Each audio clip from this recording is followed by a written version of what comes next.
Today we have with us panelists who have surrounded themselves with people who support them in realizing their dream, and they're living the life that they want, right? So it's time now to learn from them as to how they've done this, how they formed their success circle. I'll start with, a warm welcome to the panelists. And with the topic itself, I'll go with what does unlocking communities mean to you? If each one of you can just quickly, in a sentence, what does it mean to you? Yes, Kasturi. Yeah, I can go first. First of all, good afternoon and hearty welcome to all of them. And it's a pleasure to be here. What network means to me is why I am here today. It is about creating a larger impact to the sisterhood that we all need to flourish with. And that's how we are able to influence change and social conditioning. So that's for me all about network. Beautiful, beautiful. Bhuvana, I can go next. Sure, Pooja. For me, network, unlocking network comes from, and the way I view it is that, we have an inherent, human beings have an inherent tendency to interact socially. We are social animals, and we need a community for interacting and, as Kasturi said, creating a remit of our influence. So, it inherently comes to us. We might be working on it. It might be a small community or a large community, a bigger network or not. Maybe we're building on it. But that is what it is for me, that how do you create a remit of a circle of influence through which you can create an impact on society. Thank you, Pooja.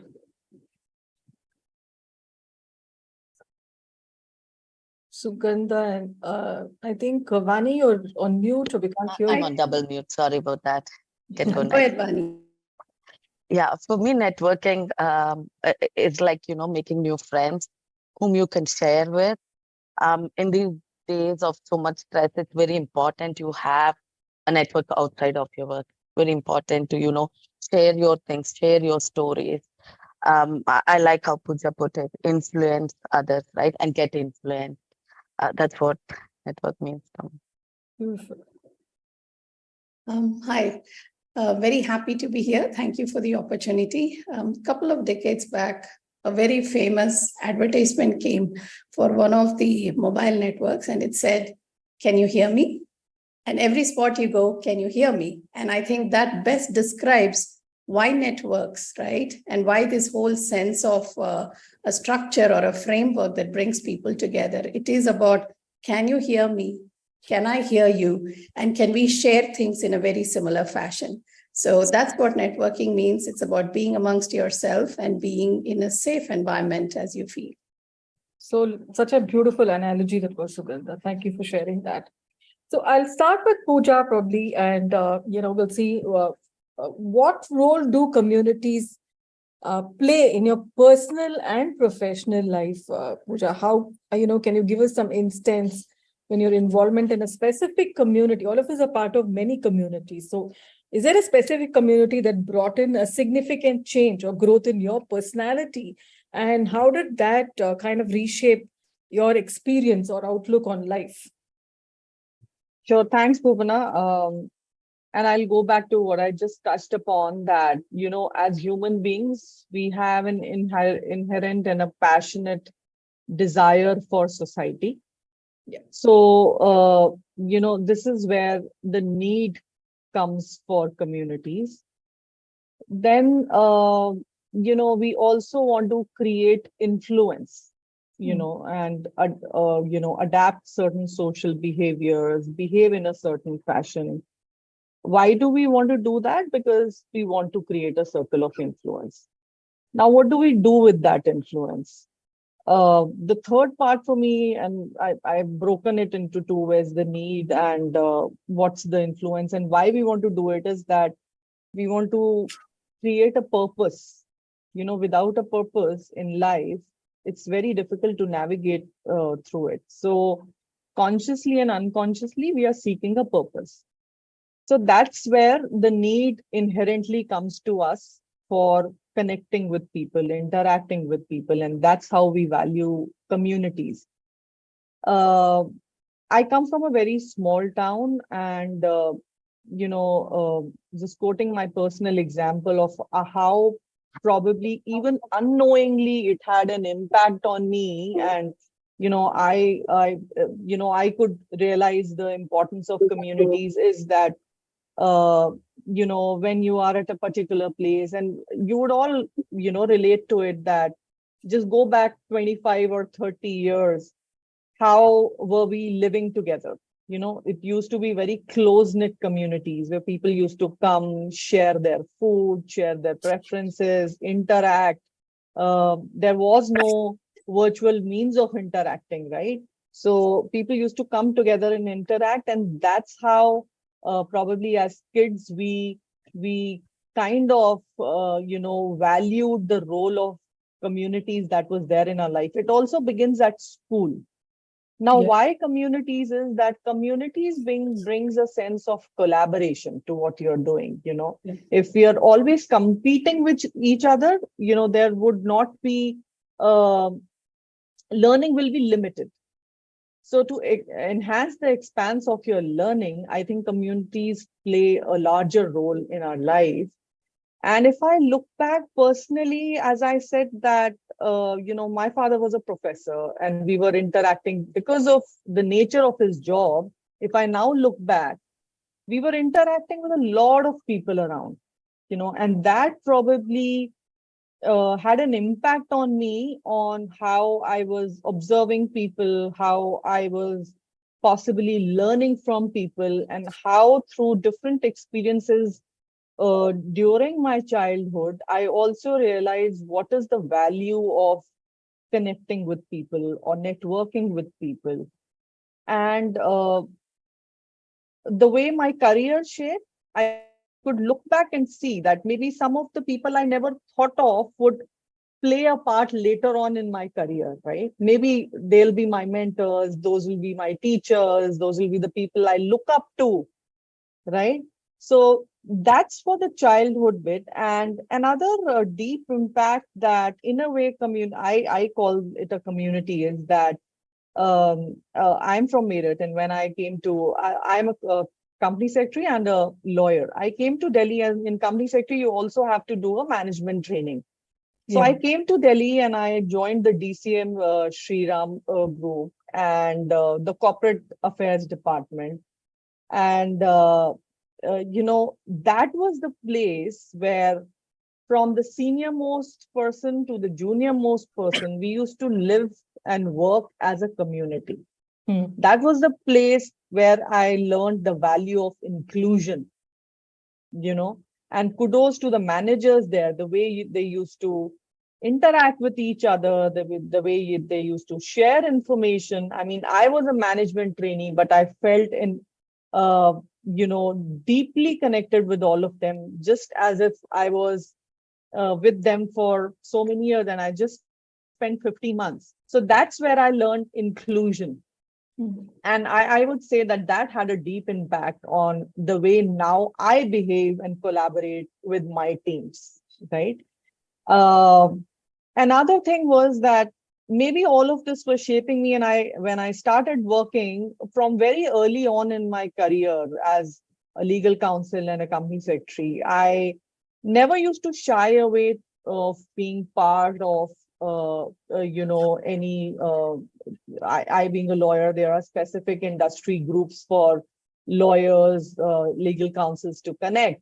And when I started being a part of those groups, I wasn't even aware of, how they will have a positive impact on me 15, 20 years down the line, right? So that really helped me connect with people, helped me interact with people from a very early on stage in my career, right? So I would say that it deeply impacts you, it shapes you. Now it is also, a factor of where you are, how you're growing up, in which environment are you growing up. Do you have a certain privilege of, through your parents or through your immediate connections to be connected further, or are you supposed to build on it? To some people, it does not come naturally. They have to seek out help. They have to go out and seek connections. But through this panel, what I would suggest is, and through this discussion, that even when we are not aware, some of us do it. It comes very naturally to us. For some, we'll have to put in efforts. But while we should, because we don't know the positive impact that it'll get on us through just connecting with people, because that also gets in the diversity of perspective that enhances your remit of learning.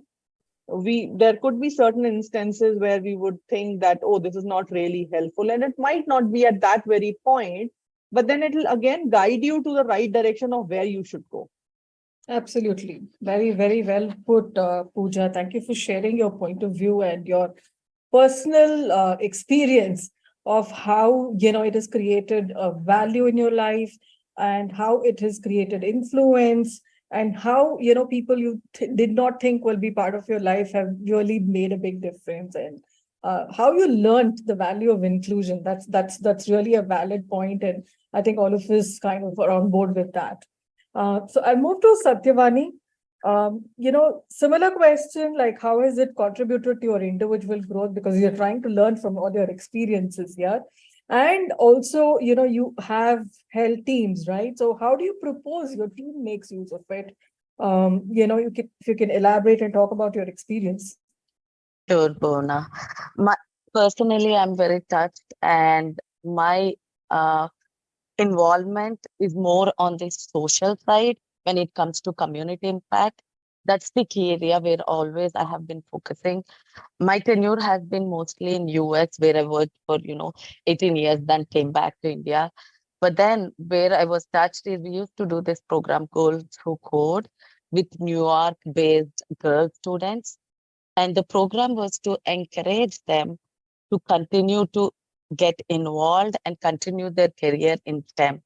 In New York, the percentage of girl students who continue after high school is less than 10%, especially in these, New York suburbs, it's less than 10% after high school.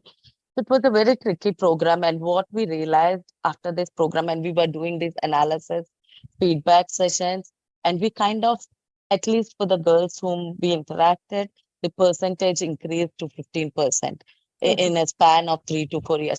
It's not just doing something. We felt that we are actually creating an impact, right? We are creating an influence. So that's what, kept me moving. And when I moved back, I was thinking we didn't have something similar. So I'm lucky. In 2023, we initiated something called Empower. That's the logo you see on my background. We are trying to do the same for underprivileged engineering students now in India. We are trying to make them corporate ready by the time they graduate out of their engineering colleges. We are trying to make them corporate ready, and and probably we will look at hiring few of these students as interns and then employees at Moody. So my focus will always be on something where there is impact, right? And not just short-term goals. Look for something that is long-term, right? Giving career paths to these students. Thank you. That is really, I would say so noble, right? To creating impact. And if that is the goal, and I was really surprised by the 10% that you just called out, because I think the percentage in India is so much better, and we still not enough.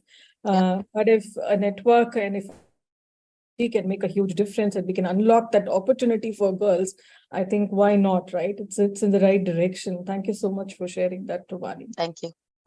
Kasturi, We met through this network. I think I should just declare that we met through the HerKey network, and that's how we know each other also.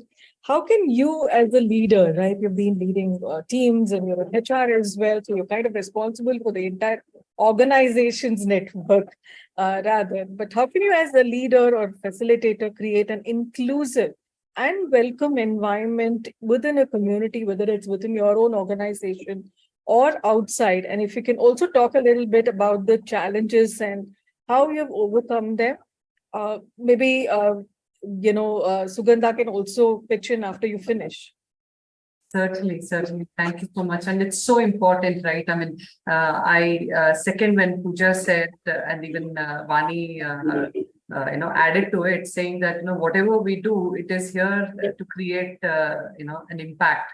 So an impact is standing strong on the foundation only if it is making a meaningful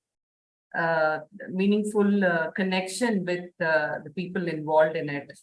So that, to me, as a leader, it is important, or as a facilitator, it is important that we continue to strive to keep giving that meaningful motivation or meaningful connection or meaningful learning. Anything that we're doing should mean something for us, right? I mean, being a leader of the community or being a facilitator or being part of the community, it should mean, right? And as a leader, unless we are not inspired or unless we are not, in that space, we will not be able to influence the rest.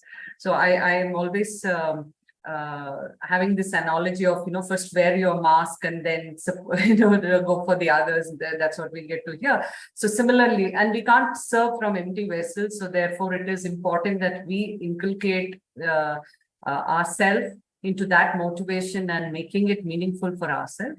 So which is what will thrive further for having it benefiting for the people involved.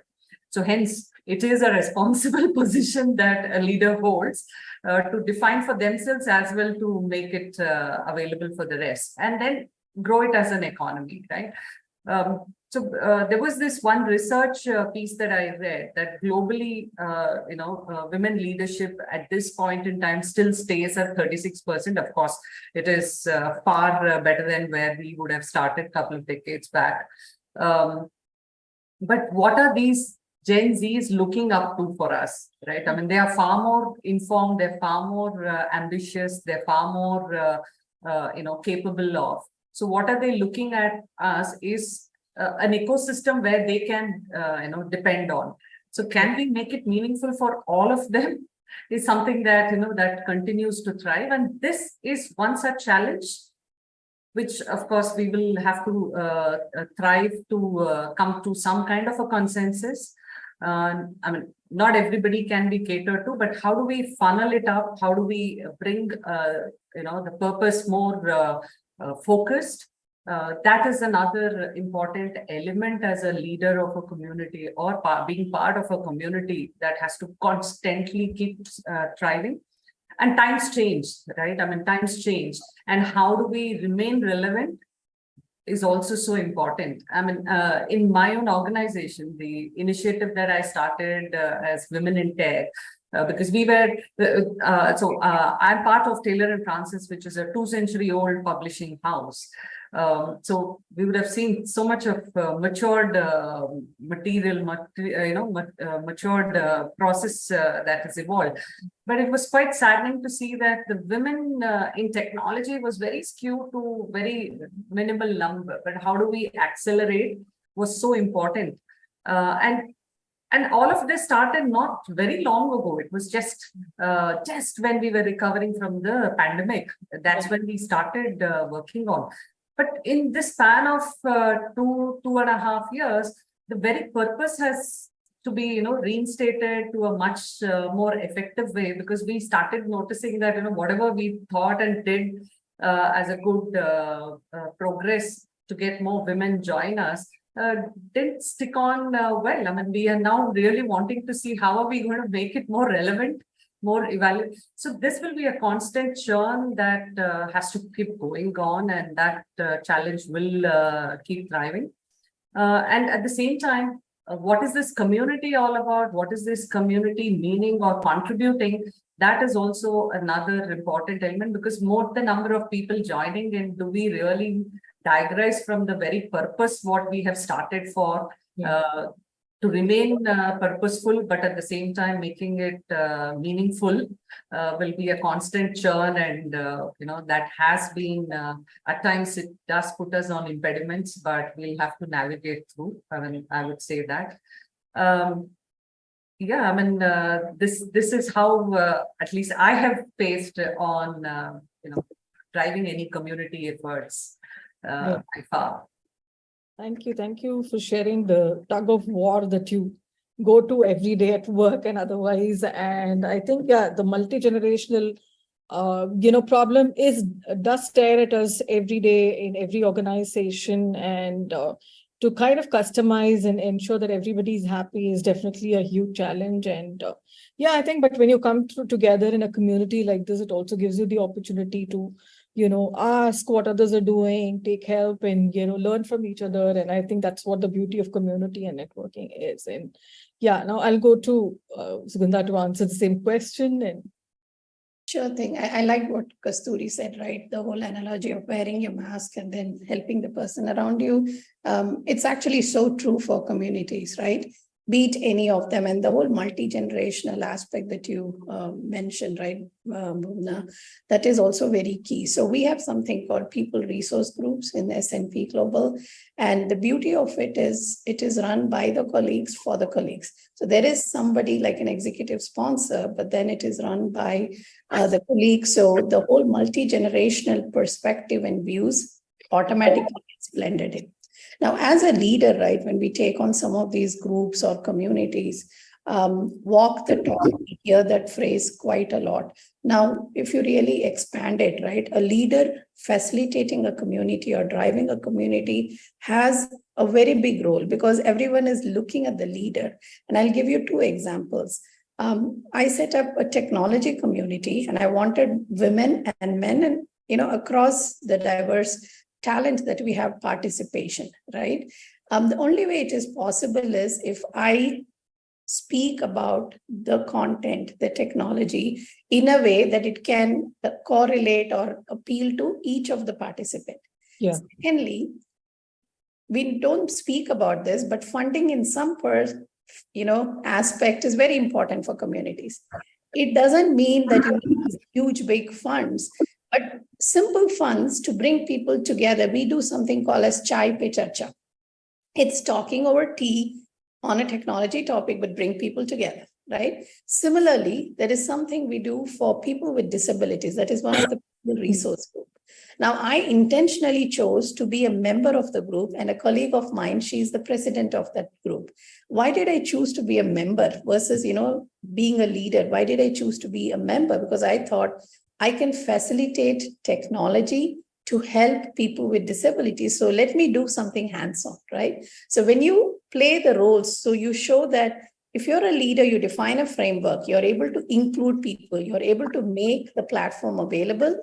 And then if you start becoming a member and contribute, then you set an example which people can say, okay, it is possible. I have a talent that I will bring to the table or to the community. I do not need to have fancy titles or, that big role to actually do something and give back. So that is where I feel as a leader, you be a doer as well as an owner or a facilitator, you make a big difference is what I feel and what I go through on a daily basis. It's really nice for you to say that you became a part of the, be a member and, kind of do the hands-on. I think it's really important that you not just create a community and let it be and let up somebody, it can't run on its own. Right? Somebody has to run it and somebody has to facilitate and somebody is doing something else. It's important to know your roles. It's important to know what you're capable of and what you can bring to the table and get others to also bring to the table. Thank you for sharing that, Sugandha. Pooja, I'll come back to you on, we are in such a digital environment, right? And this is virtual. This entire event is virtual.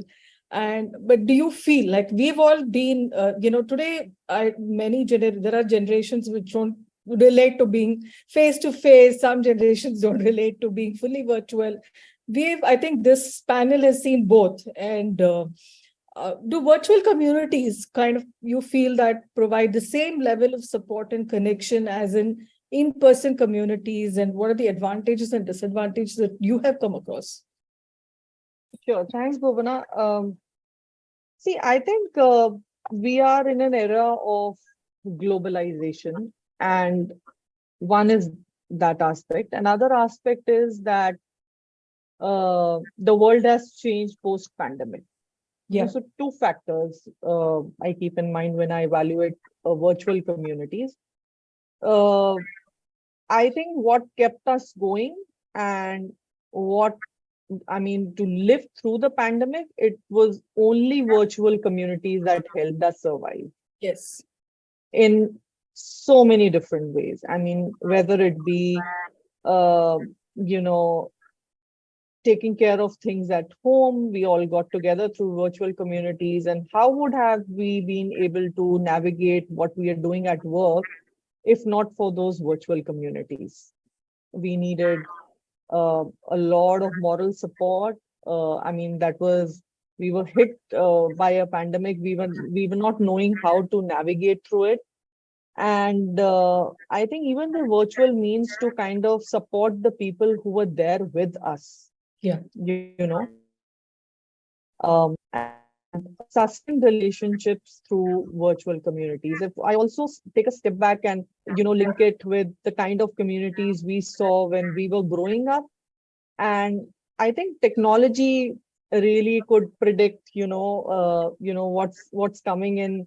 And if you would remember the age of Orkut, there was Orkut before Facebook and Instagram, and how, when these things came, we really got back and connected with probably our school friends or college friends. And so I think virtual communities really help. They have a lot of advantages, and they also kind of, it nurtures a diversity of perspective, and because of the expanse that it has to offer.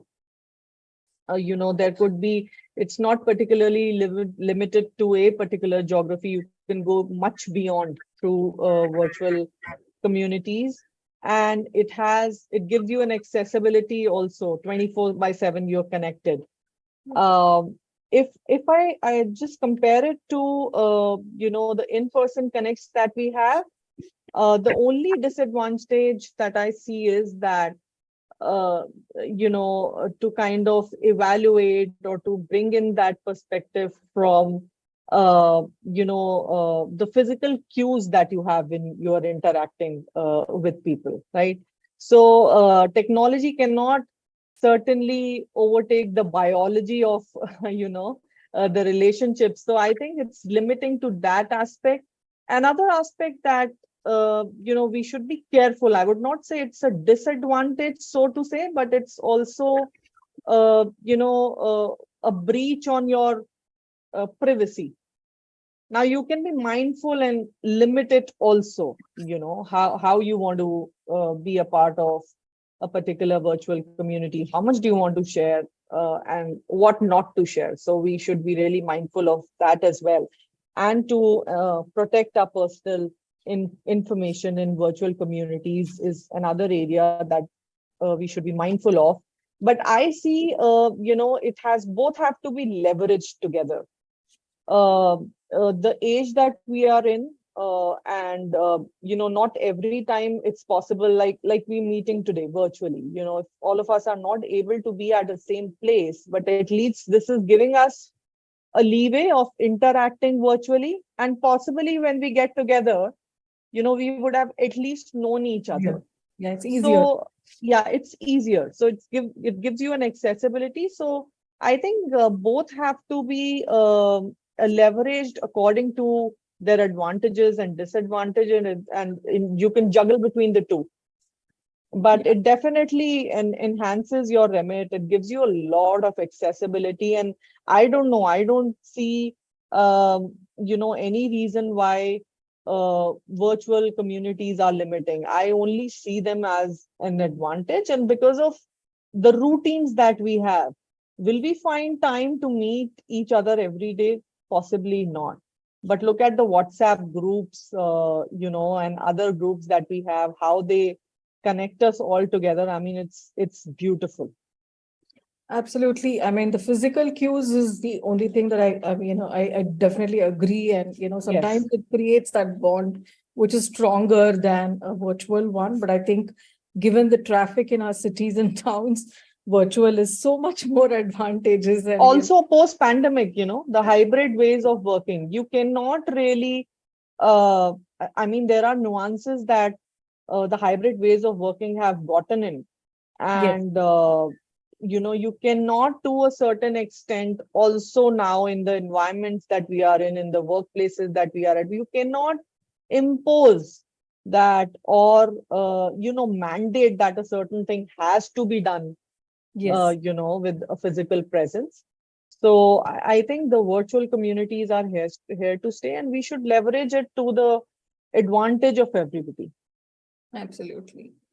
So Sugandha and Vani, both of you are in, you dabble in tech, and, so I wanted to kind of bring the question to that part of the concept of community. How has it evolved in the digital world? What is it that you've seen? And there is so much more that's coming up, right? The AI, the virtual reality, and the verses, the metaverses and whatnot. And how do you see the interaction changing? How do you see this enabling human beings better?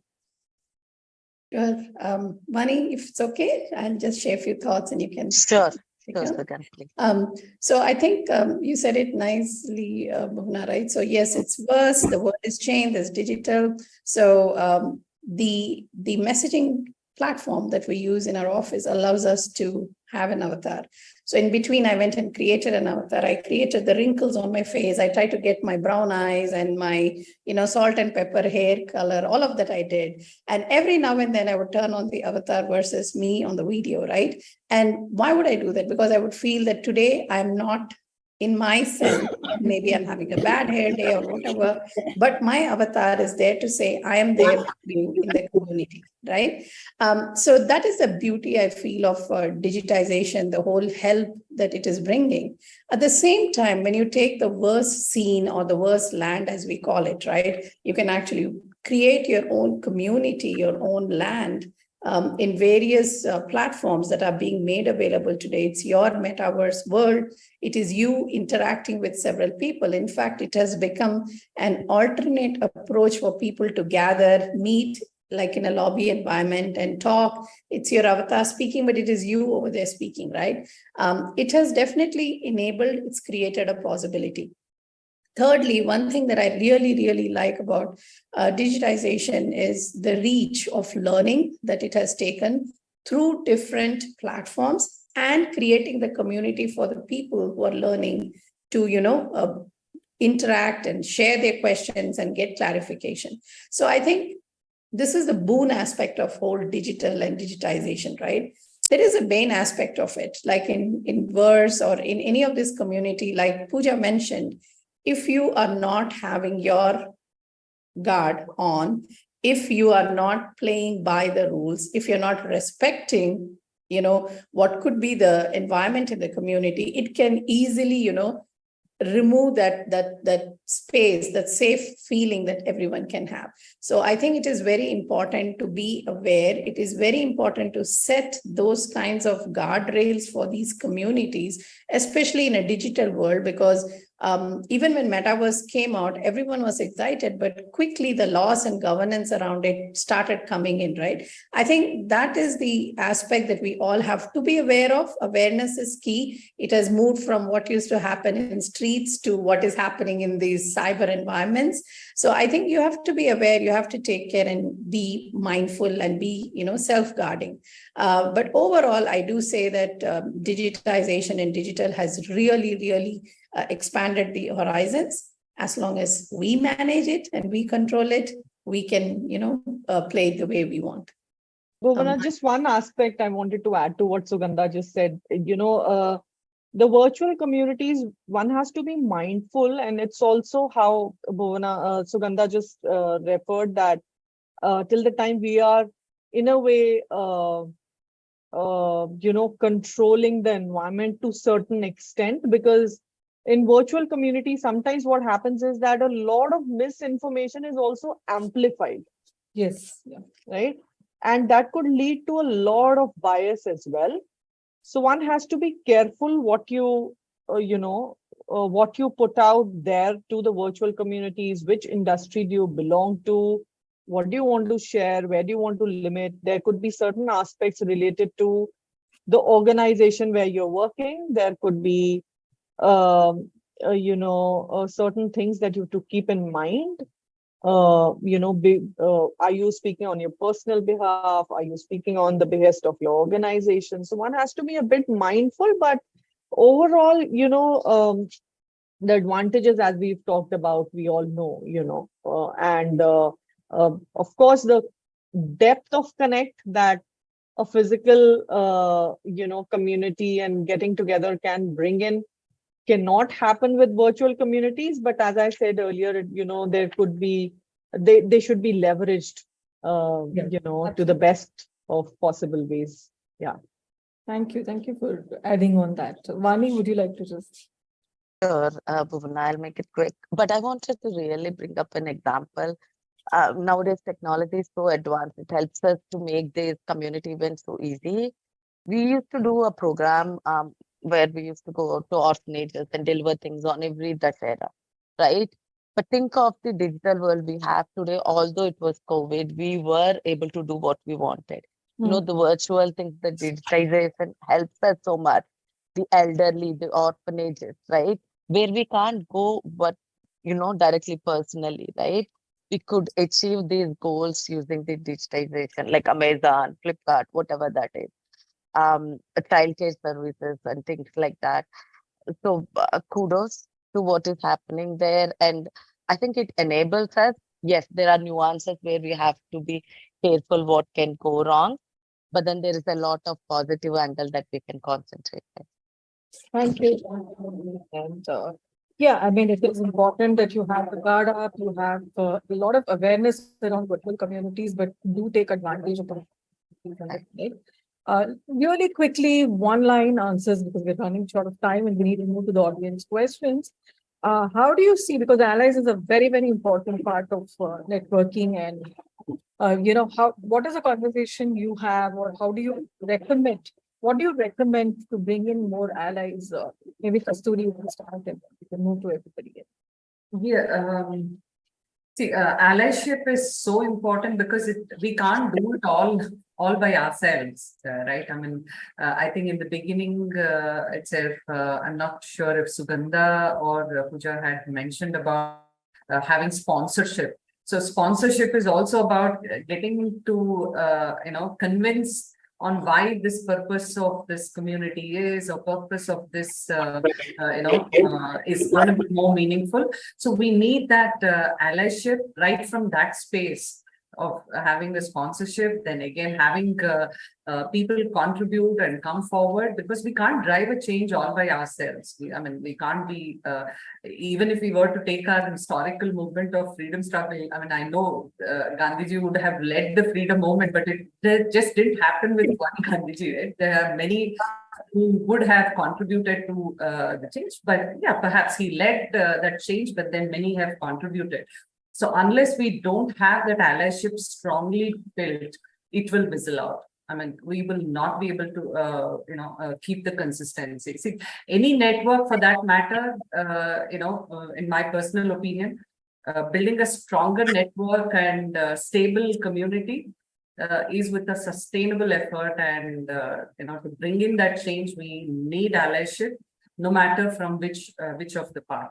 And allyship doesn't just mean in the community buying for the purpose, but also back home or back in our own social economic status, also bringing that allyship so that there are some more support that is being lent. If I'm gone away to do some community work, back home somebody should uphold certain things. So allyship is required at every spirit of life during making the community sustain, and so that's my bit. For talking about the partnerships that are really important at home and outside. We'll close with this. I'm sorry. I know that all of us can talk about this topic all day long and maybe for even like 1 week, altogether. It's an important topic, and thank you, HerKey, for bringing this topic again, again, because it's so important for every generation that we are in and for every generation that we are working with and working together on.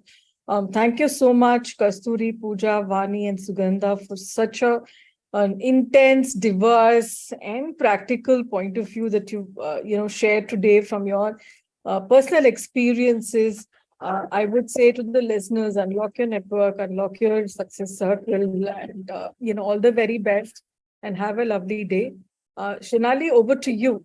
Thank you. So much. Thank you, Bhuvana. Thank you, everyone, for Thank you. giving us your time and Thank you. sharing your insights. Thanks, Bhuvana, for And being this a will wonderful take the moderator. questions, right? Yeah. Before we go into the next, I'm going to quickly take a few audience questions that have been waiting with us here on the chat room. We have an attendee who says, I'm juggling work and I'm in my final year of engineering degree, while also financially supporting my family as the eldest child.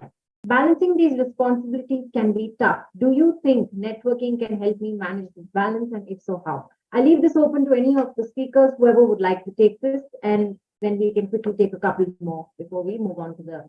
I can take it up. Sure.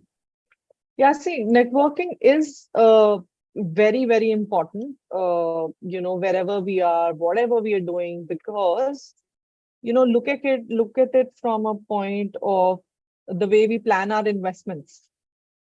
And we have to start early, right? If what we advise is do SIPs, do in smaller chunks, and it's going to reap benefits later, in time. Why networking is important is that don't approach it as an immediate measure to plug in a certain gap.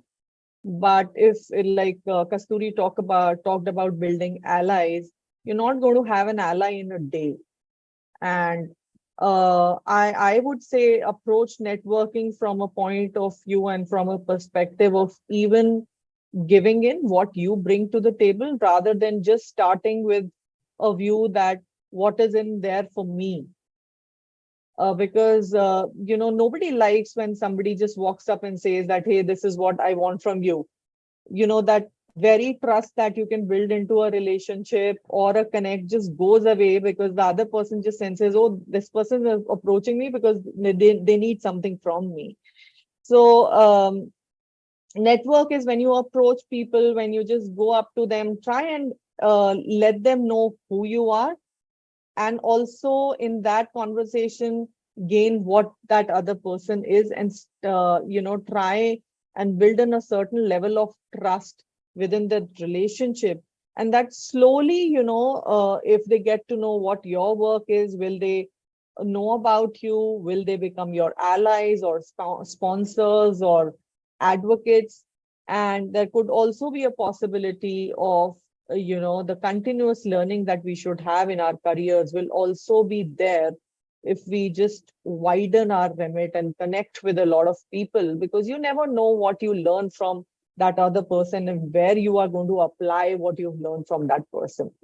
So in my view, I think it should be approached as as a long-term view to a connect or networking and meeting people, learning from them, and only then will you be able to invest time, and slowly you'll see over your career or even in your personal life how you benefit out of it. So you have to find that time. That I think the question was more how to create that balance. You will have to find time, and one does find time if you think that there is something in for me into this, you will definitely make time for it. Thank you, Pooja. We have time for one more question. So very quickly, if someone can just highlight, what can organizations do to encourage the formation and growth of women's professional communities? Can we explore the role of employers in facilitating and supporting these networks? I think every organization does this today. They are quite open based on whichever platforms they've partnered with. They do encourage their team members to participate in those forums.